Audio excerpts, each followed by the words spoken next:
नमस्कार, हकीकत न्यूज देख रहे हैं आप। मैं हूं आपके साथ गुंजन। चलिए बढ़ते हैं खबरों की ओर। रीवा में आज अखिल सेवा पूर्व सैनिक परिषद द्वारा कारगिल दिवस मनाया गया। इस दौरान कारगिल युद्ध सहित देश की रक्षा करने के दौरान शहीद हुए वीरों की पत्नी व परिवार का सम्मान किया गया। आयोजित कार्यक्रम में रीवा विधायक व पूर्व मंत्री राजेंद्र शुक्ल मुख्य अतिथि के रूप में शामिल हुए। जब भी भारत माता की सुरक्षा की बात आई हो तो यहाँ के वीर सपूतों ने दुश्मनों को लोहे के चने चबा दिए। वहीं देश की आन बान शान के लिए हमारे वीर सपूतों ने खुशी खुशी अपने प्राणों को न्यौछावर कर देश की रक्षा की। यूं तो कई बार देश की रक्षा में डटे हमारे सैनिकों ने दुश्मन को धूल चटाई है, लेकिन कारगिल युद्ध एक ऐसा युद्ध रहा जिसने पूरी दुनिया को बता दिया कि इंडियन आर्मी किसी से कम नहीं है। करीब 2 माह चले कारगिल युद्ध में कई बहनों ने अपने भाई, कई ने अपने पति, किसी ने बेटा तो किसी ने पिता खोया।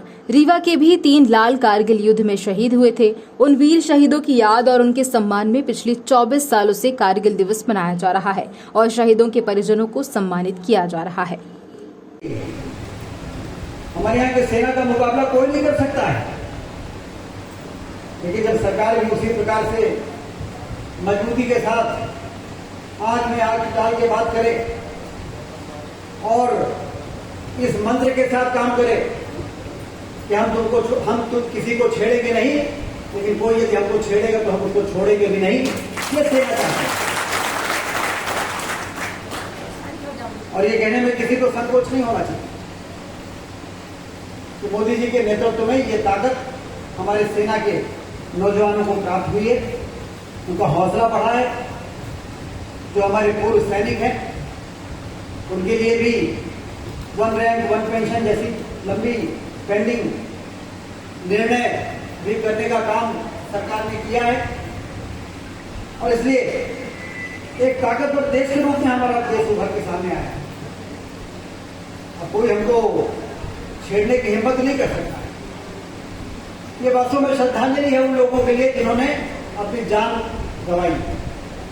जो उनके लिए असली श्रद्धांजलि है, वो ऊपर से देख रहा है स्वर्ग से कि जिस देश की धरती को बचाने के लिए हमने अपने परिवार को अकेला छोड़ा है, हमारे परिवार की देखभाल कैसे हो रही है, क्या उनका सम्मान किया जा रहा है और हमारे देश की रक्षा के लिए क्या क्या प्रयास हो रहे हैं।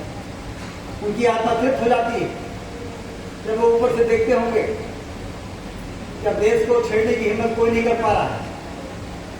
उनकी आत्मा तृप्त हो जाती होगी जब उनकी माँ को, उनकी बहन को, उनकी पत्नी को हम लोग सम्मानित करते हैं। ये हमारा दायित्व है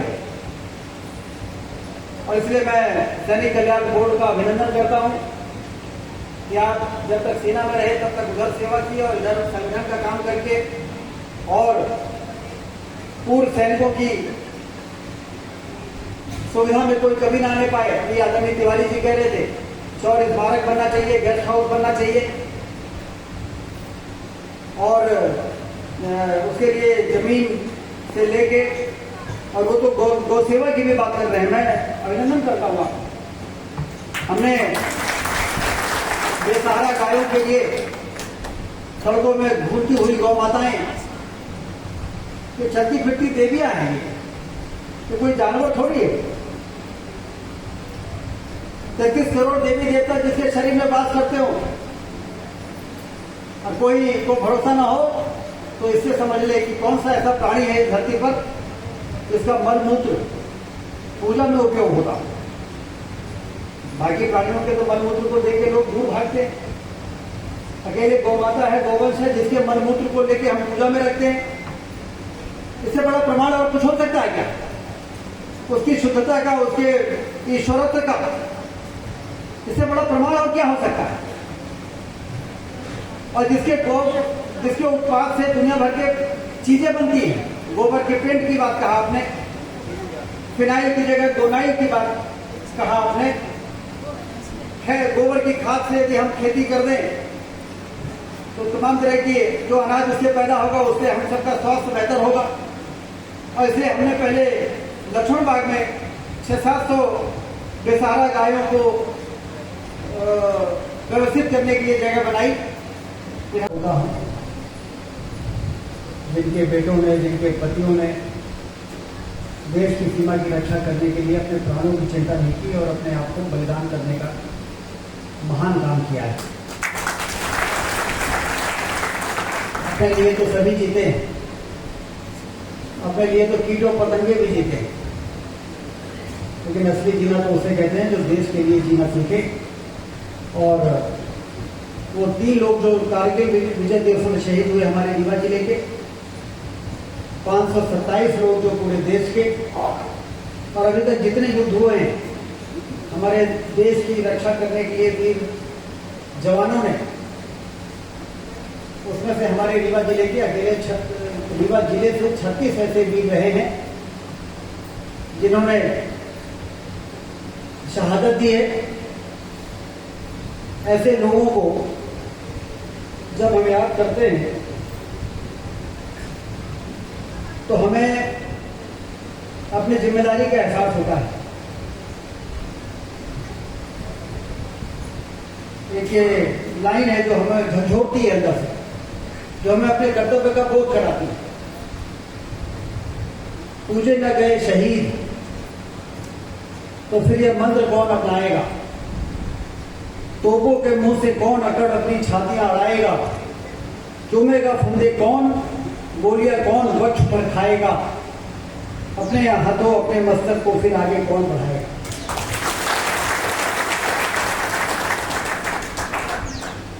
हमारे देश की ताकत, हमारे देश की तमाम व्यवस्थाएं तभी चल पाती हैं जब सीमाओं पे हमारे जवान कड़ाके की ठंड में या गर्मी में सीमाओं में अपनी छाती अड़ाकर विरोधियों के छक्के छुड़ाने का काम करते हैं। इस समय मैं देख रहा हूं कि हमारे सेना का मनोबल बहुत बढ़ा हुआ है। जब से सर्जिकल स्ट्राइक हुई है, जब से एरियल स्ट्राइक हुई है, और नहीं तो युद्ध जीतने के बाद भी सीज फायर का आदेश जारी हो जाता था और लोगों को लगता था कि जीतने के बाद भी लगता है केंद्र पे हार गए। लेकिन अब हमारे सेना के नौजवानों का मनोबल ऊंचा है। यदि हमारे 4 मारे जाएंगे और यदि पाकिस्तान में घुस के 40 मारना पड़े तो भी सरकार हमारे साथ कंधे से कंधा में आकर खड़ी है। एक नई ताकत देश की उभर कर सामने आई। 1996 में पोखरण कारगिल का युद्ध हुआ, हमने उसमें विजय प्राप्त की। पोखरण का विस्फोट से लेके कई तरह की ऐसी चीजें हुई हैं जिससे कि हमारे देश की ताकत को दुनिया ने महसूस किया। संरक्षक होने के नाते आप सबका स्वागत करता हूं, आपका अभिनंदन करता हूं, आपका वंदन करता हूं, और निश्चित रूप से यहाँ पर जितने लोग भी आए हैं वो वाकई आत्मा में स्थान रखकर देशभक्ति और अपने उस सैनिक की वर्दी को याद करके अपने कीर्ति को स्थापित करने के लिए यहाँ पहुंचे हैं। मैं पुनः एक बार उनका आभार व्यक्त करता हूँ, क्योंकि माननीय मंत्री जी को कहीं कार्यक्रम में 1:30 बजे जाना था, फिर उन्होंने कार्यक्रम बढ़ाया। मैंने कहा कि नहीं, हम 2 के बाद ही आपको छोड़ेंगे, क्योंकि हमारे सैनिक आपको सुनेंगे, और निश्चित रूप से सैनिक इसलिए भी सुनेंगे कि कुछ तो सुनेंगे और कुछ आपसे जानना चाहेंगे और कुछ हम उनको बताना चाहेंगे। आदरणीय मंत्री जी, हमारे यहाँ लगभग रजिस्टर्ड 7,000 और बिना रजिस्टर्ड के करीब 3,000, मतलब 10,000 फैमिली है इस रीवा जिले में। और फौजी जो होता है वो सबसे पहले अगर अपने घर में रहता है तो घर के कमरे में पर्दा लगाकर और शान शौकत से रहता था। हम भी उसी में थे। पर वर्तमान के फौजियों की स्थिति है कि 5 साल, 8 साल, 10 साल की नौकरी हुई नहीं कि बच्चे पढ़ाने के काम के लिए हर उनकी बीवी प्रेरित कर देती है कि शहर में घर बनाओ। आपको जानकर ये आश्चर्य होगा कि रीवा जिले में, जिसका मैं सर्वे कराया हूँ, क्योंकि मैं तो इंडिपेंडेंट आदमी हूँ, आप ही मेरे शुभचिंतक हैं, और बाकी भीतर की बात आप जानते हैं, या बताने की जरूरत नहीं है। मैं यहाँ सर्वे कराया हूँ, 3200 मकान यहाँ से इर्द गिर्द पूरे फौजियों का है। और कई मोहल्ला में तो आधा आधा फौजी हैं। इसीलिए जब आप शहर में रहते हैं, माननीय मंत्री जी निर्विरोध लगातार काम करते रहते हैं बिना कोई सोचे समझे विकास का, तो आपको कोई समस्या आए, आपको कोई दिक्कत आए, यहाँ तो वो अधिक से अधिक दिक्कत है नाली की और बिजली के खंभा की। यहाँ हैंडपंप तो कोई दिक्कत है नहीं।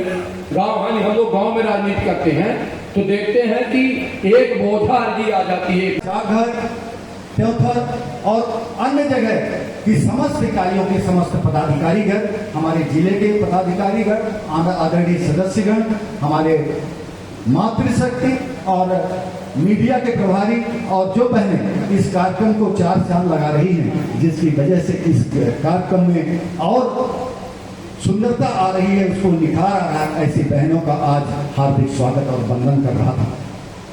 जैसा आपको सब हमारे कैप्टन साहब ने बता दिया कि कार्यक्रम क्या है। कार्यक्रम ऐसा हुआ जो हमारा अखिल भारतीय स्तर पर संगठन का गठन हुआ। क्यों हुआ? ऐसा सोच करके हमारे लोगों का, जनरल लोगों का ऐसी सोच आई कि एक पूर्व सैनिक अन्ना हजारे अगर रालेगढ़ सिद्धि को इतना विकास कर सकता है तो पूर्व सैनिकों का अगर हम संगठन बनाएं, अपने राष्ट्र के मुख्य धारा में रह करके और मां भारती को आगे करके सेवा, साहस और सम्मान, इसके उद्देश्य को लेकर के और 3 बीज मंत्रों को अगर हम लोगों ने आगे किया है। पहला मेरा बीज मंत्र है राष्ट्र प्रथम, दूसरा समाज की सेवा और तीसरा फिर सैनिक हित को लेकर के इस संगठन को 1995 में इसका गठन हुआ और आज हम 28 वर्ष के हो गए। आज हम लोग कह सकते हैं कि हम बहुत जवान हैं और ना ये भी कह सकते कि संगठन बहुत बूढ़ा हो गया, लेकिन एक परंपरागत से आगे बढ़ रहा है और एक बहुत बड़ी सौभाग्य कह सकते हैं। हम लोगों ने 25 वर्ष की तपस्या करने के बाद जब अपने संगठन की 1,05,000 2021 में जब हमारी सदस्य संख्या हुई तो भारत सरकार के रक्षा मंत्रालय से अपने को 17 मार्च 2021 को मान्यता प्राप्त हुई, जो स्वतंत्रता के बाद से अगर किसी संगठन को कोई सरकार ने मान्यता दिया है तो अखिल भारतीय पूर्व सैनिक सेवा परिषद को मान्यता दिया है। इसमें आज सबका योगदान है। आज कारगिल विजय दिवस समारोह 24वां हम लोग सब मना रहे हैं और उस कार्यक्रम की तरफ से जो 24वां कारगिल विजय दिवस है, हमारे अखिल भारतीय पूर्व सैनिक सेवा परिषद से हम लोग लगातार इसको मनाते चले आ रहे हैं और ये जो भारत सरकार के जो रेगुलर मना रही है उसी के उद्देश्य से है।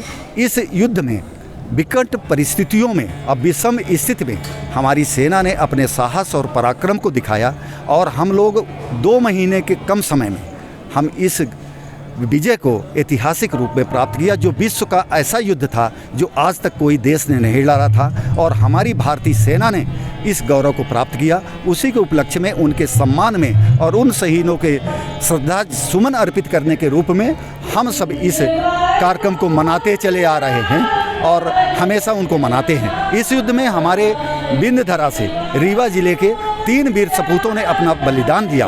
ऐसे बलिदानियों का भी हम लोग आज नमन किए और अपनी वीर नारियां रीवा में इस कारगिल युद्ध के अलावा भी जो भी युद्ध हुए और जो भी आतंकवादी घटनाएं हुई, उन सब घटनाओं के वीर शहीद, वीर माता, वीर पिता और उनका सबका सम्मान भी आज अपने कार्यक्रम के माध्यम से किया गया। ऐसे भी हमारे पूर्व सैनिकों का भी सम्मान किया गया जो प्रशासनिक अधिकारी के रूप में कार्य करते हुए अपने समाज में रहते हुए अच्छा कार्य कर रहे हैं, जो हमारे लोगों के लिए एक प्रेरणा बनी हुई है। ऐसे हमारे पूर्व सैनिकों का भी आज हम लोग सम्मान किए। मैं सार्जेंट रमेश पांडे, अखिल भारतीय पूर्व सैनिक सेवा परिषद का राष्ट्रीय मंत्री हूं और मध्य क्षेत्र का प्रभारी, महाकौशल प्रांत का महामंत्री का दायित्व है।